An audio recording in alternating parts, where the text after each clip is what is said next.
واللي ما شاريه بس.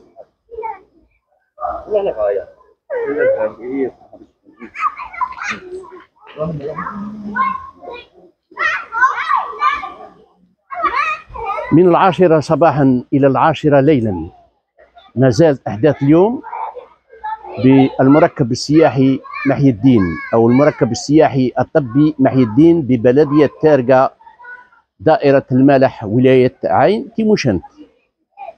من 10 صباحا إلى 10 ليلا ما زلنا نواكب هذا المركب السياحي الذي يعتبر ثمرة لولاية عين تيموشنت ولؤلؤة للغرب الجزائري وشيء جديد بالنسبة للوطن.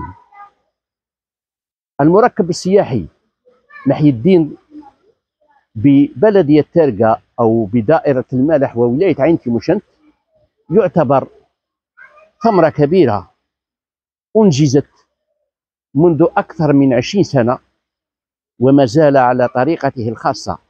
المركب السياحي الطبي محي الدين موجود في ولاية عين تيموشنت ينتظر الدعم السياحي حتى يبرز كما برز في السياحة العالمية.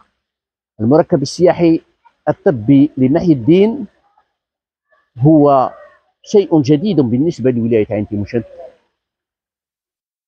مستثمر عانى من المشاكل وما زال يعاني.